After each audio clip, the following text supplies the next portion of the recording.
Call for an immediate pause of the Johnson & Johnson COVID vaccine. They're concerned about a rare and severe type of blood clot. Joining us this morning is the Lieutenant Governor and state's COVID-19 liaison, Dr. Josh Green. Thank you very much, Dr. Green, for your time. First off, the FDA and CDC are recommending that the U.S. put a pause in the Johnson & Johnson vaccine because of blood clot concerns. What can you tell us, especially for Hawaii residents who are planning to get the Johnson & Johnson vaccine? Thank you for the question. Yes, we in Hawaii will immediately suspend the use of Johnson & Johnson until it's cleared by the FDA. We will not deliver any more Johnson & Johnson shots, and people should not get any more Johnson & Johnson shots if they're offered until it's been okayed by the Department of Health here. What about those who have already received the Johnson & Johnson shot? Yes, perfect question. The risk is very low.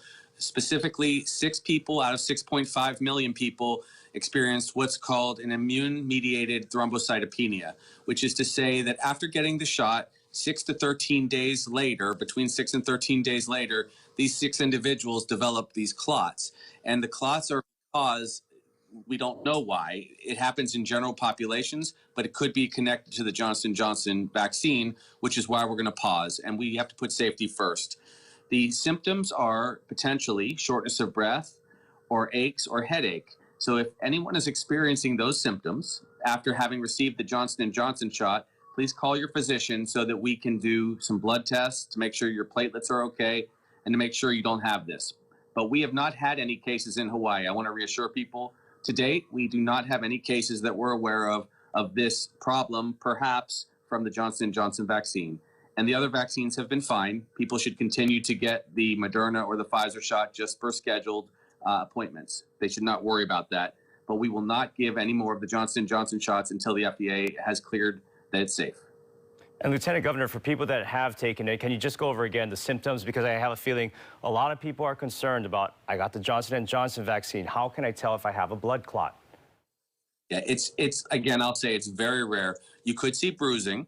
One person could see bruising. Another person could see a severe headache because where the clots have occurred is up in the brain area. Now, again, it's been 6 individuals out of 6.5 million. And I can tell you that this kind of immune problem actually occurs normally about 60 per million people in the population. But because we are studying this very carefully, and this is the reason that we check for safety from all vaccines, when we see even the slightest risk or concern, we want to pull back because the last thing we want to do is make anything dangerous for anyone.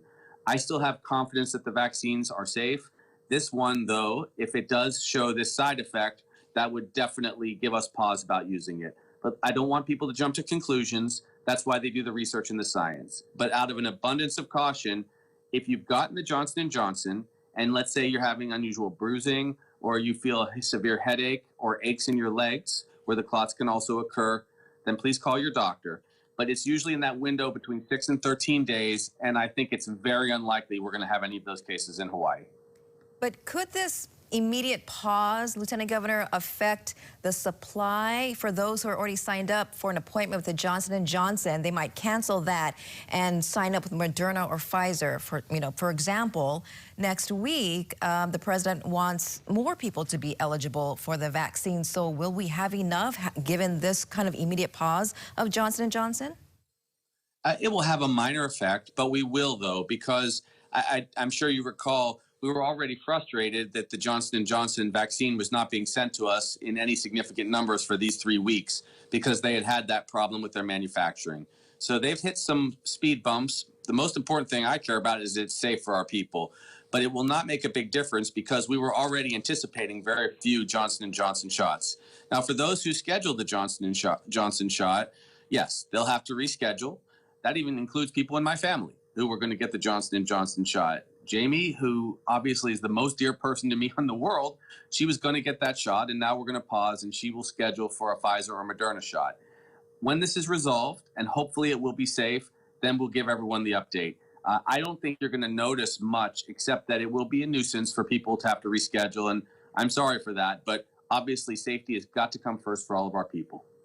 And what about people who received Moderna or Pfizer? Now, I know they're not affected, but we hear about Johnson & Johnson, the rare type of blood clot. We've heard about AstraZeneca and concerns prior. What's the component or ingredient that's different that makes Pfizer and Moderna not affected right now? Well, they believe it may very well be that it's from an adenovirus that's being used for both the AstraZeneca shot and the Johnson & Johnson shot. The Moderna and Pfizer used a different process, which was mRNA, totally different, and that's why we don't really suspect that they will be in the same bucket. They're like apples and oranges as far as the process goes. So at least for today, and I feel this, that I can comfortably say this going forward, I do not have any concerns about the Pfizer or Moderna vaccines whatsoever. They've had hundreds of millions of shots given now across the globe, and we haven't seen this problem. And the longer you have evidence that there's been a safe rollout of a vaccination, you have less and less concerns. But the AstraZeneca and the Johnson & Johnson use this other approach, which is, by the way, used in a lot of vaccines, and it's not been a problem. It's just that people are smart to be thoughtful and cautious. And I was really glad that we went through the safety precautions and the FDA, even with just 6 cases, decided to hit the pause button. That's really a very cautionary approach, and it's important because we need confidence in the vaccines and we need to do it right. One more question for you, Lieutenant Governor. I know you mentioned earlier that if you receive the Johnson & Johnson vaccine 6 to 13 days after, and if you feel certain symptoms, then that could be a red flag. So if you received the Johnson & Johnson vaccine, say, at least more than 2 weeks ago, and you haven't felt any of the symptoms that you described earlier, are you, quote unquote, in the clear? Well, you're in the clear from the standpoint that no one else has had the problem. And they've been studying now, well, they looked at 6.5 million cases, and only those 6 cases showed this problem, and they were all within that 6 to 13-day window.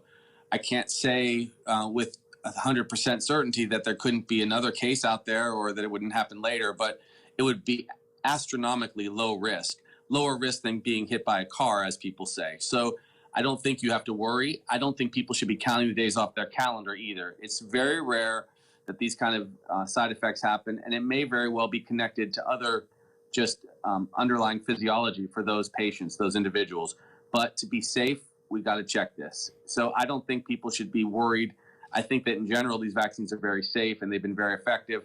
Remember, they tested in trials the vaccines on 30, 40, 60,000 people in these different tests, and they did not see this. So now that it's going out to millions and millions of people, you're bound to see some other concerns, but they have to be determined whether they're just regular baseline concerns or if they're connected to the vaccine. Now, Lieutenant Governor, before we let you go, if people are just joining us right now, what is your final message if they're signed up for a Johnson & Johnson appointment today, sometime this week, or if they just took the shot in the last week or two? What do you want them to know? A couple things. Number one, if you have not yet received your shot and you're scheduled for Johnson & Johnson, do not go and get it. Reschedule for a Moderna or Pfizer vaccine. We will announce when it's safe to get Johnson & Johnson if that's determined to be safe.